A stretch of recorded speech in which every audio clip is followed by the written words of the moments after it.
Hi everybody, Stefan Molyneux from Free Domain Radio, back with a good friend Tommy Robinson. He's the founder and ex-leader of the English Defense League, the author of the best-selling books Enemy of the State and Muhammad's Quran, and the host of the Tommy Robinson Show on Rebel Media. The website is Tommy, 2M's, Robinson1B.com and twitter.com/T Robinson New Era. We'll put the links to all of that below. Tommy, thanks so much for taking the time today. No, it's a pleasure. So Poland.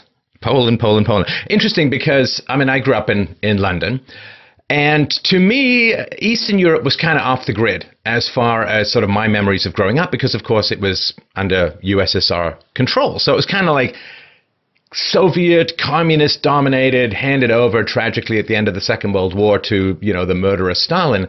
So it was kind of off the grid as far as Europe went. And it's so weird, I got to tell you, now I've lived long enough to see things kind of flipped, where in the past, Poland seemed more communist than European, and now it's weird because Poland seems far more European than Western Europe in terms of cultural pride and history and standing for the nation state. It's a strange timeline to be in, man. I've been to Poland, I've been to the Czech Republic, and even East Germany. And what you gather when you go there and you talk to their people is they understand what it's like to live without freedom.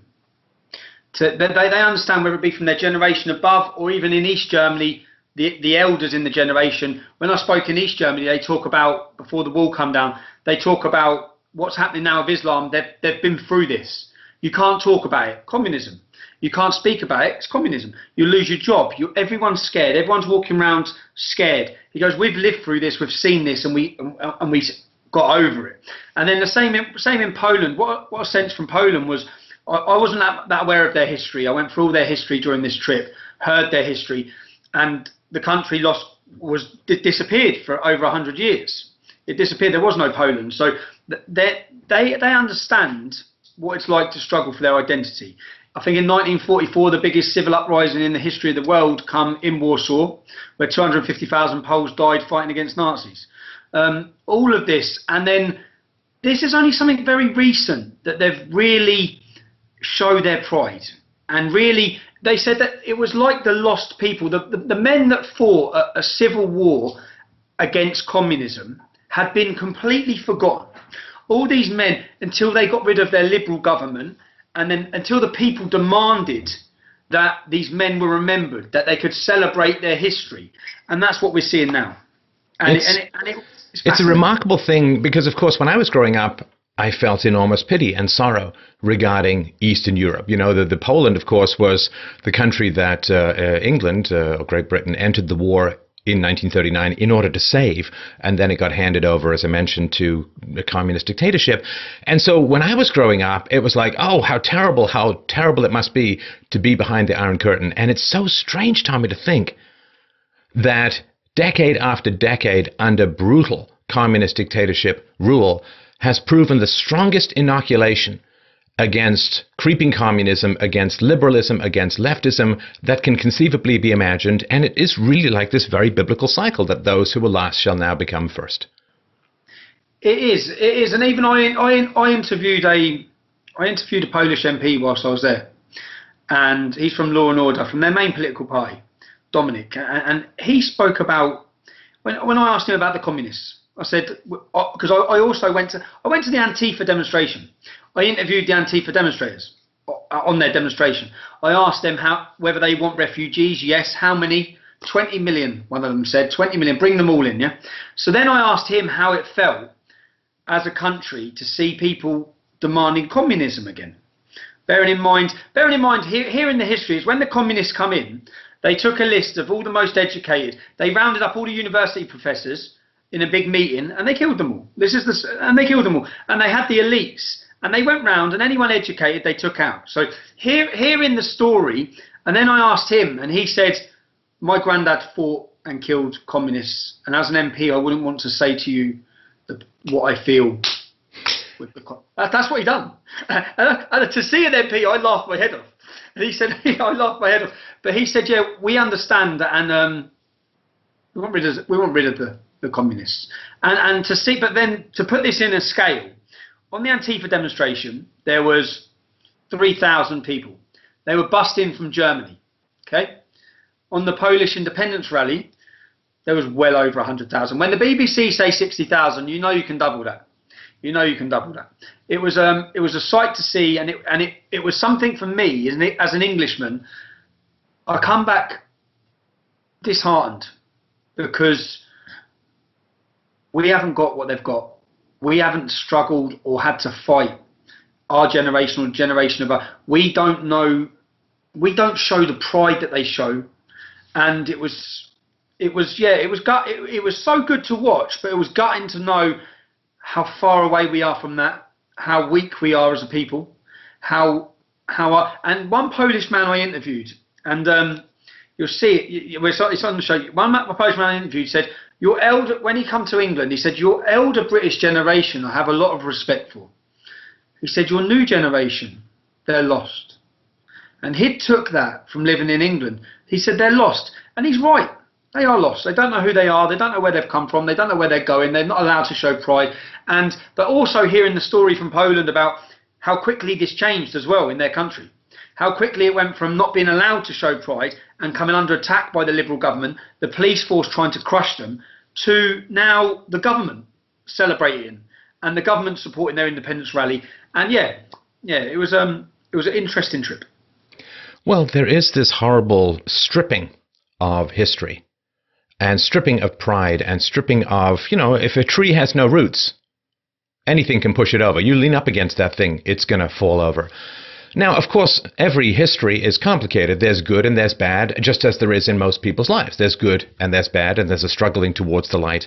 And the only history that's allowed to Europeans or native Europeans these days is the negative history, the history of colonialism and support of the slave trade and exploitation and so on, even though, of course, it was white Western European Christians who ended the barbaric and eternal slave trade that had characterized most of human history. And so when you don't have anything to be proud of in your history, then your ancestors sacrificed themselves for nothing. There's nothing to defend. And it means that because you are self-loathing, anybody who's assertive, even if they're wrong, can walk all over you.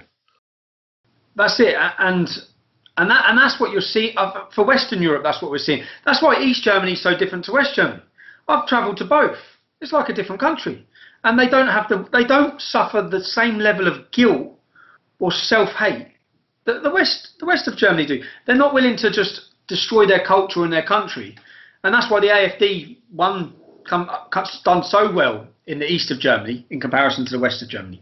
And that's why, I don't know, I stood there and I'll tell you, I looked around, and the passion and the pride, I've never seen anything like it.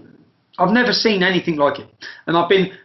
And it was just so immense to see. And I had them say, I had Polish people who recognised me, and they said, do you feel that? I said, he goes, the power.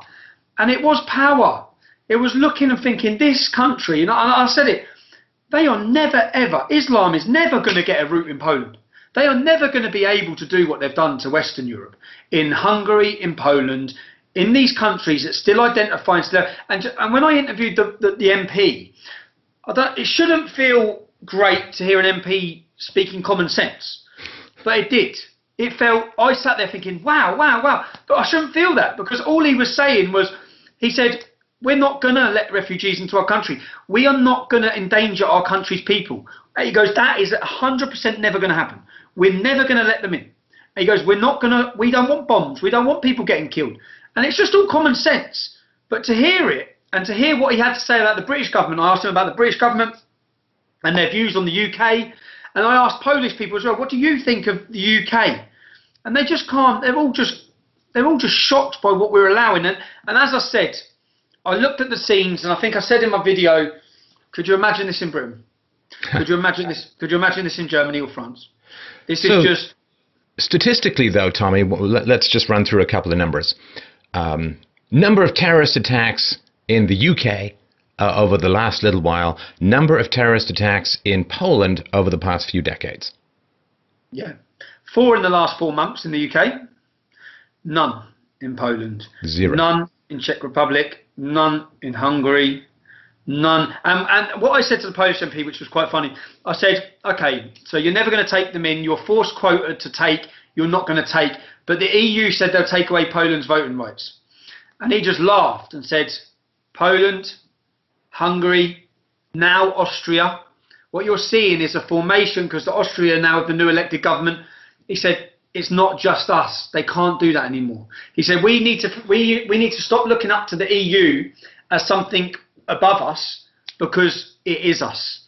He said Slovakia, Poland, Czech Republic, Hungary, Austria, all these countries are together now. He goes, it's now Germany and France who are on their own. He goes, and it's only going to push further that way. He goes, and I think he said that when Macron got in, he said we're looking forward to changing the or to reforming the EU with Germany. And he said that's the problem with Germany, because he's not with Germany, because we are in the EU and we are equal partners in the EU. So that, yeah, it was an interesting discussion. And one of the things he said to me, he said, Tommy, I welcome you to come live in Poland with us. He said, because I'm witnessing what's happening at home. And it actually, do you know what? It actually, I said to the people I travelled with, do you know what? I didn't have to look over my shoulders once there. It's the lowest rates there. It's the lowest crime rate there. The problems that we foresee, the problems I see daily in my life, they're not there. The drug problem, there's no drug, not like our country. It's nothing. So as you said, if you look at a country that used to be less than us, and then I end up looking at it and thinking, I think a lot of us will be moving to those. A lot of people will want to be moving to those countries as another decade goes on in Europe. And I asked him again. I said, in the Polish at the gates of Vienna, 1683, September 11th. I think it was 20,000 horses. I forget what they were called, but they had something on the back of the horses where the wind took it, so that I said, Europe would have been taken over forever. Christendom would have been destroyed. Christianity would have been destroyed if it wasn't for the Polish fighters.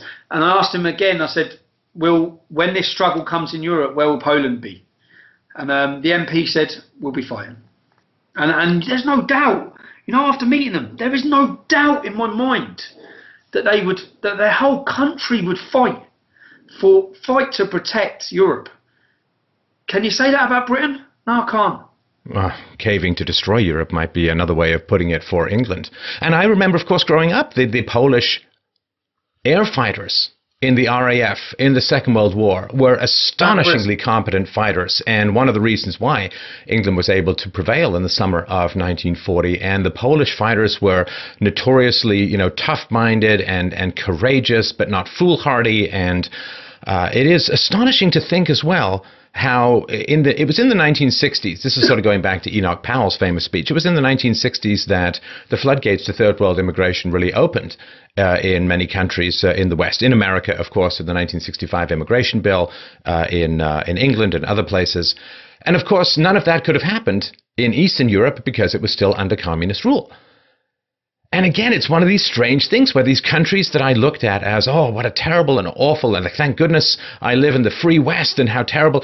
And yet, if you look at the arc and the trajectory, I'm just going to tell you, man, history is a very, very complicated thing that's hard to judge. Because now they've benefited so much for them. Yeah. Who would have ever imagined that a country could have thanks for communism? In terms of shocking people into a sense of pride and appreciation of freedom. And that's what they have. That's what they have. As I looked at them, I thought they have, from young to old, a huge pride in being Polish, a huge love of their country and their history. And their main thing is making sure that all the people that went before them, that fought communism, that fought the Nazis, that they're remembered. And that they'll fight on. That's what it was mainly about. And then I don't know. Obviously, you've seen the media play of this. 60,000 Nazis. Yeah, all of these comments. I keep hearing about comments about a Jew-free Poland were chanted. I've not seen one video of them chanting it. Every video on every one of their articles, the mainstream medias, every video on every one of their articles, I've sent to a Polish friend who invited me to translate to see if they're saying anything they shouldn't be saying. Not once have they said anything they shouldn't be saying. Now, in well over 100,000 people, of course there would be some unsavoury characters in amongst that 100,000 people. It's like you go in Man United's football stadium, there's some racists or probably some neo-Nazis in amongst that 100,000 people. And we don't even know if they're put in there by some opposition force. Like, is it a bunch of Antifas who are shaving their heads and dressing up as Nazis? I mean, there's no way to know without any kind of investigation. And there's not. All I can say is that I spent the time there. I walked from one end of that demonstration. I stood for 50 minutes. 50 minutes as a double width road, massive double width road, as people marched. So I watched I stood still to watch and film every group, to speak to them. I saw anti-abortion banners. No one said it was an anti-abortion march. I saw so many different banners about so many different things. I didn't see anything about Jews or hear anything about Jews. And what I see is a mass attack on Poland. They've elected a right-wing government in 2015, who are now staunch in their stand against the EU dictatorship. And I see this as a complete attack on Poland. I see it as an attack to slander their good people. And yeah, I'm yet to see any evidence. And as I said, I spent my time there. I was there. These other journalists, I had a journalist ring me up today from the programme. I said, well, was you there? He said, no. So the reporter that you're going off, was he there? No. So you're going off word of mouth, and then you're running massive headlines calling it an anti-Jew march, an anti-Semitic march. You're running all of these stories, and none of you were there. You're all going off word of mouth because it suits your agenda to destroy the reputation of these people and their country and their government. Well, I think it's fairly clear that whites are the only ethnicity not allowed to have any pride. I mean, that's one of these great tragedies. And it is the great lie of diversity. If diversity is to work, then every group must be allowed to have its own pride, its own history, its own complexities, its positives and its negatives in its evolution. And if, of course, we have racial identity politics and endless screams of racism, then diversity can't work. It's like, you want diversity, you have to give up the racist word. I mean, unless it's really clear, somebody is just a really horrible human being in a peaked white hat or something like that. But if diversity is to work, we can't be pulling out the racial cannon and firing it indiscriminately. And this is, I think, something that people really need to understand, because then what people are going to do is they're going to look at a place like Poland and say, okay, so the people in Poland, they live without fear of being called racist all the time. They live with the capacity for pride in their own history, and people are going to start yearning for that. And then they're going to yearn to recreate it in their home countries, and that is going to cause a lot of problems, which is probably why any kind of in-group preference among whites is immediate Nazism. And by the by, sorry to ramble on a little, but by the by, it is an unbelievably egregious insult to call Polish people in any way affiliated with Nazism in a way that you'd have to be historically ignorant to the equivalent of a soap dish to not know. That's not that far from calling a Jew a Nazi, because the Nazis slaughtered, I mean, the whole Second World War, as we said, invasion of Poland triggered it off. The Nazis slaughtered Poles by the hundreds of thousands. Poles spent hundreds of thousands of lives fighting off Nazism. So to call Polish people Nazis is an egregious insult which words can scarcely encapsulate. It's unbelievable. And even, one of the things they said that they were chanting for was pure Poland. One of the banners said pure Poland. Jack, am I right? I interviewed the organiser of the demonstration. He said pure Poland meant drug-free, alcohol-free. I believe that when I asked the organiser, pure Poland, what does it mean? He said that we don't want drugs, we don't want abortions, we don't want... And all the things he listed was nothing like the way it's being portrayed in our country. And yeah, and you're so right on the gathering from the history and spending time with Polish people there for the weekend. To call them Nazis is outrageous. And it's exactly what, and it's just like, it's what, when the mainstream media do this, they just are, again, cementing in the public's eyes their agenda, their narrative they use, and whether you call it fake news or whether it is fake news, it's completely. You could have gone to that demonstration and there was 100 or 200 banners with Jesus Christ on them. The march was called "We March for God." We want God. The march was called "We Want God," but no mention of this by any of our media. Our media just called it anti-Semitic march, racist march, fascist march. No mention, and if you watch, Stefan, the video that we've done for my show, I actually asked that. I go on the Antifa march where they're all balaclavaed, they're all masked up. All of them have got balaclavas on. They all try to attack me, or they all come around surrounding me once they realise who I was. And I think I said to them, you're fascist and you're exclusively white. Your whole group here is exclusively white. There's not one non-white person amongst you. But as that's going on, and they're all calling us fascists, so I went from that to then the other march, and then said, you tell me. You've just seen both. You tell me who the good guys are. Look at this. People with their children on their shoulders, their families, people dressed up, a complete calm atmosphere. Yeah? There may have been flares, but it was very calm. Not one bit of trouble. Not one arrest from well over 100,000. I'd put it at probably double that. If you saw how many people were there. But then the media portrayal in this country, you'd think loads of neo-Nazis just marched through Poland calling out for racism and the execution of everyone that's not white. It's so far wrong from what happened on that day. And it's an absolute disgrace and a disservice to the Polish people that they've been treated that way by our media, our politicians who are commenting on it, our journalists. It's just, yeah. Oh, it's astonishing to me that the largely left-wing press in the West had nothing but praise in the 1930s for Russia. When it was communist, a bloody dictatorship, when it was starving to death millions of people in Ukraine and other places, when it was a murderous gulag-infested predatory dictatorship, they were out there defending it and saying how wonderful it was and it was the future, and they had these Potemkin villages that Walter Duranty of the New York Times rolled around and said how wonderful it was. They got a Pulitzer for it, which they've never sent back. So they loved Russia back in the day when it was a communist dictatorship. Now that Russia and Eastern Europe are Christian, are nationalistic, have pride in their history and so on, they have just become the absolute enemy, which I think reveals a lot more about the press than they want to. I agree. Am I right that Putin's built 3 churches a day for the last, in the amount of churches he's built? And that's it. And they're all under attack. They're all under attack from our media, from our campaigns. But I think that what I see developing is that Eastern Europe will be, instead of them looking to us, we're looking to them. And our country's people, now because of online, we're looking, and I've read all the comments underneath, people commenting about what they're witnessing over there. And people saying, people are feeling, I don't know, feeling gutted, feeling weaker. We are weaker. It's not feeling weaker. We are weaker. Our men are weaker. We have bred a generation of cowards. But when that turns, which I see it turning, and when people cry for that patriotism and cry for that feeling of pride, then yeah, you're right. I can see mass carnations, mass problems. It's not a real relationship if one party is giving way all the time.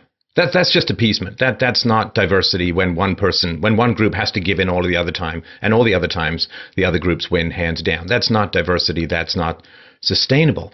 And can you imagine, Tommy? Give me an image here, a visual image here of what it would be like if you had been able to magically transport this gathering, this march, this celebration of history and culture from Poland and put it into Luton or into London. What do you think would have occurred? There'd have been a war. Yeah. And we know that. If people you couldn't have marched through our towns like that without mass opposition coming from the Islamic community, and not just Islamic community, but the left heavily attacking it. Unbelievable. If you look at the Football Lads Alliance gathering in London last month, which again I had a lot of Polish people commenting to me and trying to understand, they're saying, like, even your football hooligans won't fly your flag. Like, they can't understand it.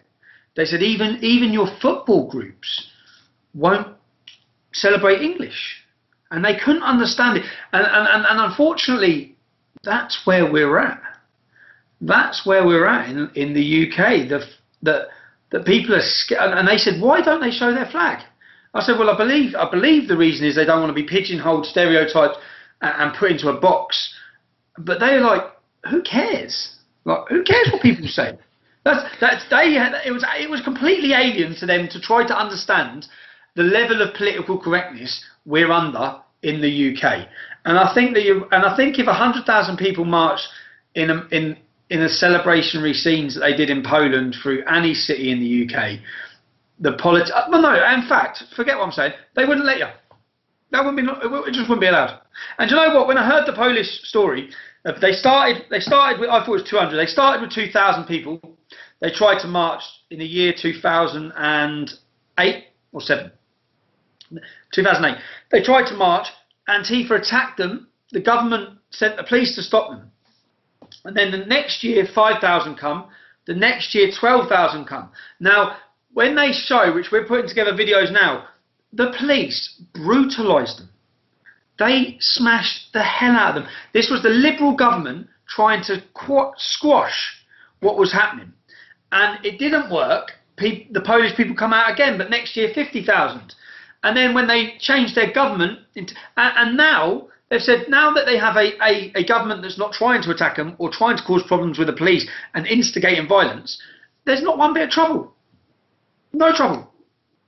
No trouble at all. And if they put the police in there, they police themselves. What's it called? The Guard of Honour. They set an organisation up called the Guard of Honour. And guess what the media say? The media say they're paramilitaries. They're just volunteers that come together to police their own organisation. Well, after a history of how the police treat certain groups who gather together to celebrate their heritage, it's not that surprising that people would prefer self-policing to risking it with the state cops, particularly in history in Poland and in the West as a whole in the present. So, I mean, I go to conferences and I meet friends from time to time, and it's really great. You know, it's great to sit down and chat with people, to exchange ideas without the sort of somewhat caution and jumpiness that comes from where do people stand and what's the blowback going to be and who's, you know what I mean. And is this the first time that you've been in an environment where what is radical and dangerous at home is common sense and accepted in your current environment? And what's it like going there and then coming back? It's the first time. Really, I was completely accepted by the politician, even the politician who's part of their main government. That group, I'll say, are part of the same European group as our Conservative Party, and he was just completely. He even tweeted yesterday saying, "Oh, you call I now understand in the UK you call patriots Nazis." Because it was all about me. So he could, and he was so upfront. He said, "Tommy, I invite you to live with us in Poland." Yeah?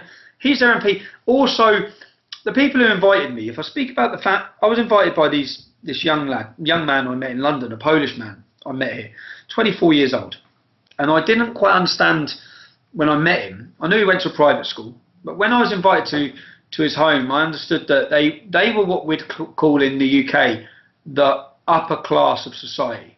Yeah, everyone in the room. So when I arrived there, I arrived to where they said, "Will I do a Q&A?" And I thought it was to him. When I went there, I thought it was to him and a couple of his mates. Yeah. When I got there, this apartment was like, it was next to Parliament. It was a multi-million-pound apartment, and I sat there, and all the people there, if it was in the UK, would not be seen dead with me. Yeah.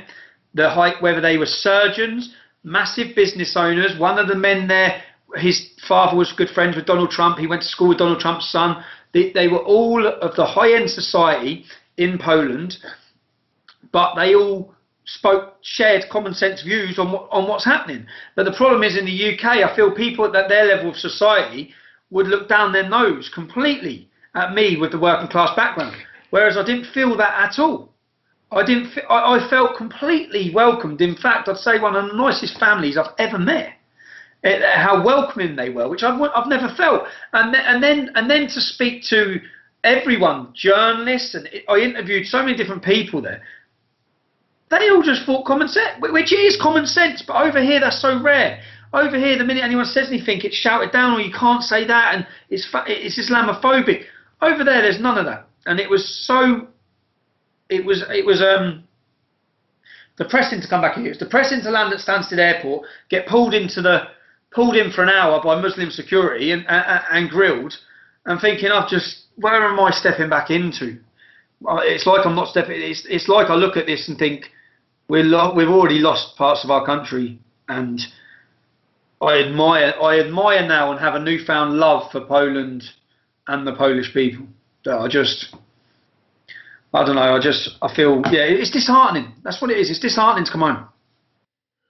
It is, you know, when you are in an environment where you can be relaxed and conversant and where ideas can be shared and discussed without fear of like ridiculous levels of escalation.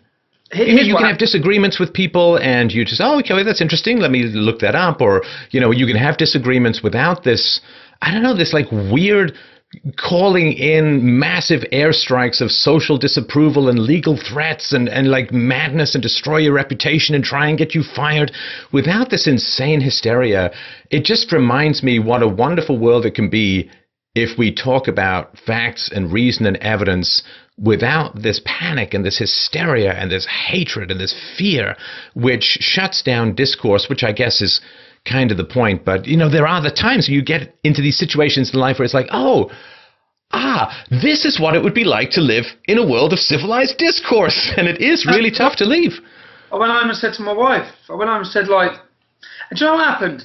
So there was someone from the far left demonstration, Antifa demonstration, who put tweets about me being there. So I messaged him back on Twitter. He said, do you want to meet up? Yeah. So this is their version of the fight. So I said, yeah, sound. He said, where are you? So we was in a pizza restaurant. This is Saturday night. And he turned up with 3 other supporters from the far left. They sat down at a table with us and we talked. I said, if this was in England, yeah, he'd have turned up with 20 men with masks on. And as I was sitting there, I said to the Polish lads, I've just told them where we are. What's happened there? Are you there, Stefan? Yeah, we're still on. All right. I said, I've just told them where we are. I said, so get ready, because either he's going to come in and chat, or up those stairs there, 30 men wearing balaclavas are going to come flying up to attack us. Now, I was waiting then, but they come in, they sat down, they had a drink with us. They talked to us about why they were against the rally, or some of the groups within the rally, they said. And I talked to them about the problems we have in the UK. Civil, normal discussion. You can't have that in the UK. You would not get that. What you'd get is, we don't talk to fascists. We don't talk to fascists. And that's their way out of ever having to debate or discuss anything. And I've not met anyone.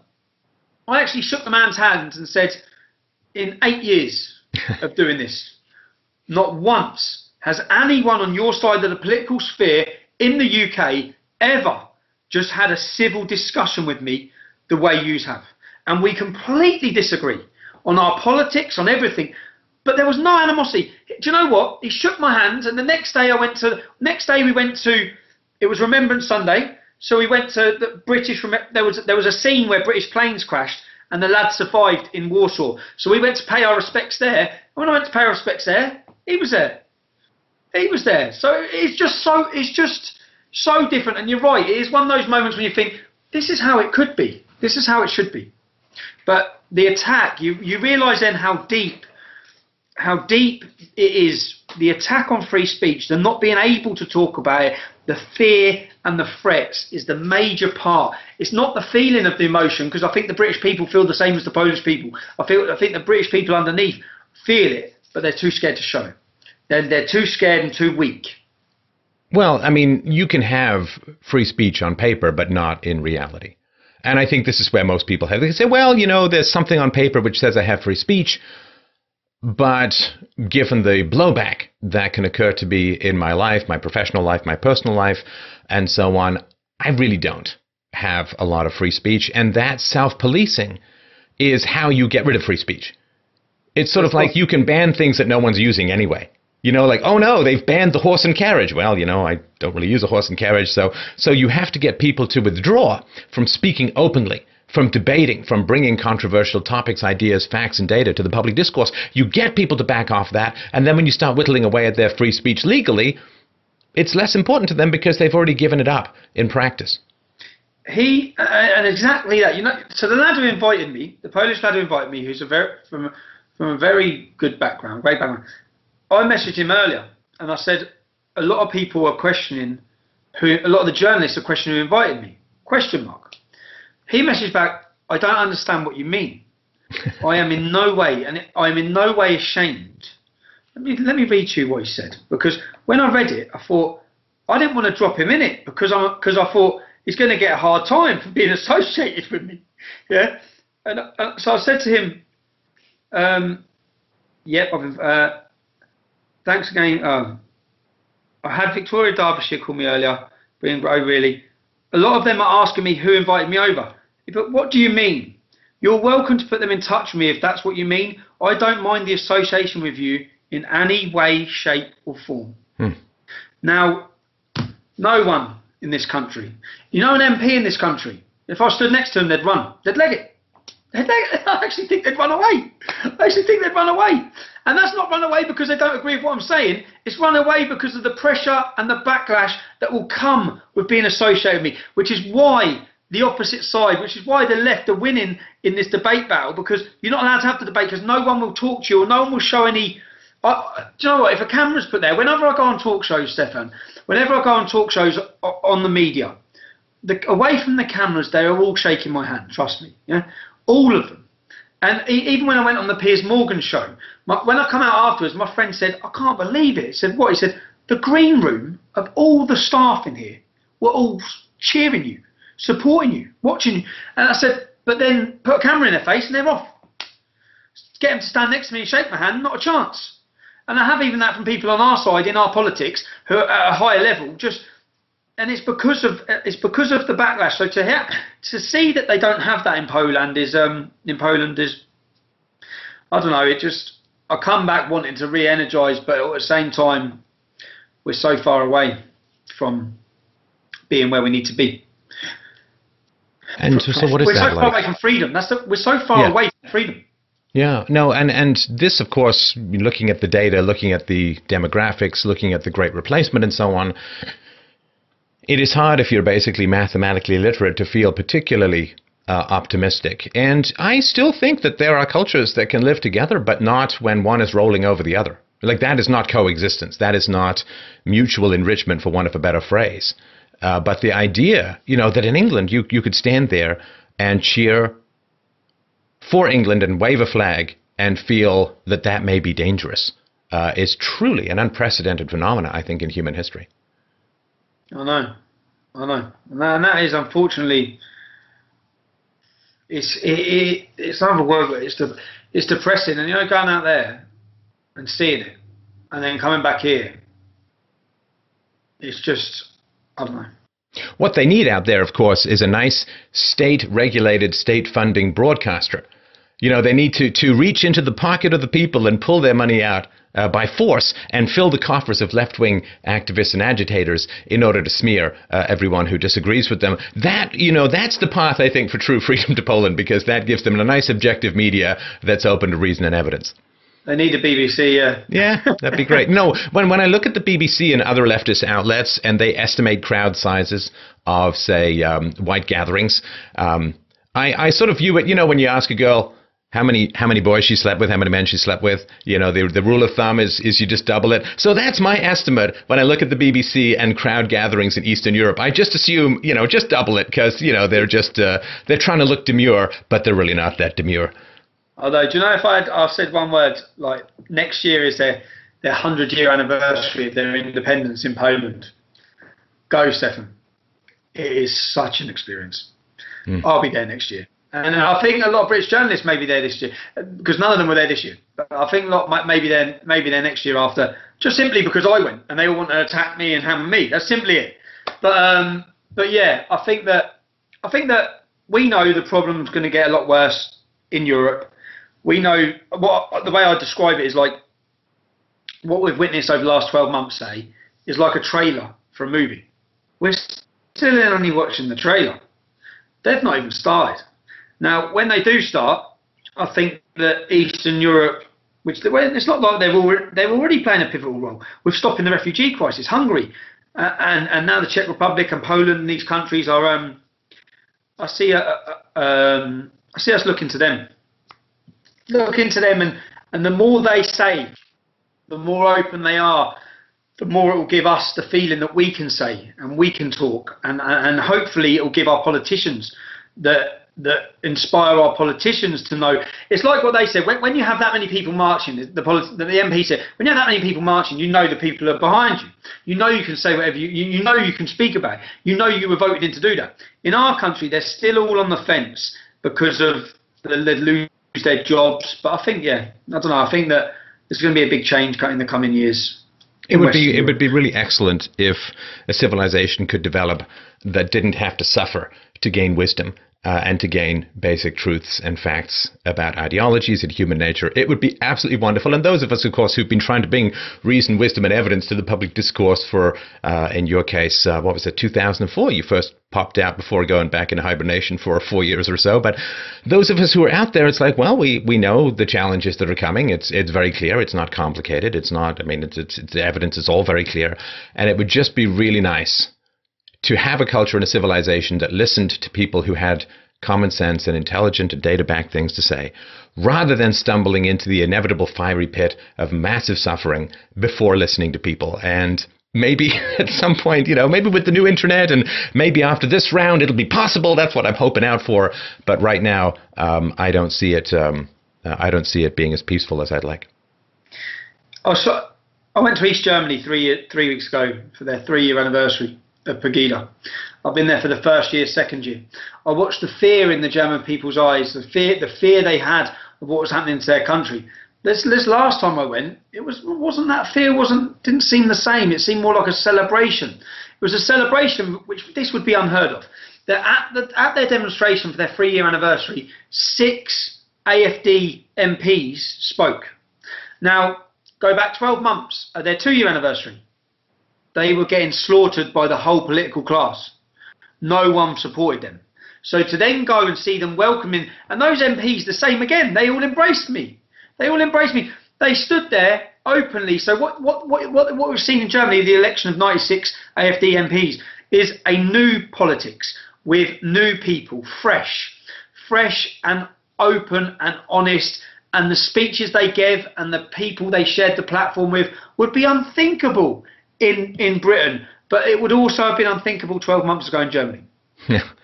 So, well, I certainly guarantee you I'll be in Poland next year. If you're there, we'll meet up and have a drink. I really appreciate your time today, Tommy. Wanted to mention Tommy's subscription page. Please check it out at tommyrobinson.com/watch. Of course, on Twitter, twitter.com/TRobinson.